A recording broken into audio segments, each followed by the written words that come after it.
বিচারপতির এজলাস ছাড়লেন রাজ্যের অ্যাডভোকেট জেনারেল। সুজয় কৃষ্ণর হয়ে সওয়াল কিশোর দত্ত। সুজয় কৃষ্ণর হয়ে কিশোর দত্তর সওয়ালে আপত্তি বিচারপতির। স্বার্থের সংঘাত বলে পর্যবেক্ষণ বিচারপতি অমৃতা সিনহার। অভিযুক্তর হয়ে অ্যাডভোকেট জেনারেলের সওয়ালে প্রশ্ন বিচারপতির। প্রাথমিক নিয়োগ দুর্নীতি মামলা, রাজ্যের এজি, রাজ্যের প্রধান আইনি পরামর্শদাতা, রাজ্যের অ্যাডভোকেট জেনারেল প্রাথমিক নিয়োগ দুর্নীতি মামলায় অভিযুক্তদের হয়ে সওয়াল করেন। এটা কনফ্লিক্ট অফ ইন্টারেস্ট মন্তব্য বিচারপতি অমৃতা সিনহার।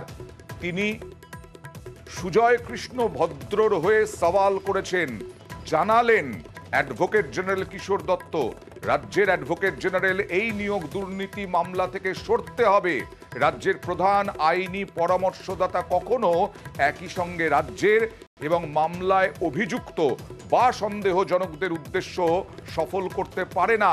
তাই প্রাথমিক নিয়োগ দুর্নীতির মামলা থেকে রাজ্যের এজিকে বেরিয়ে যেতে হবে মন্তব্য বিচারপতি অমৃতা সিনহার। এবং এজলাস ছেড়ে বেরিয়ে গেলেন রাজ্যের অ্যাডভোকেট জেনারেল কিশোর দত্ত।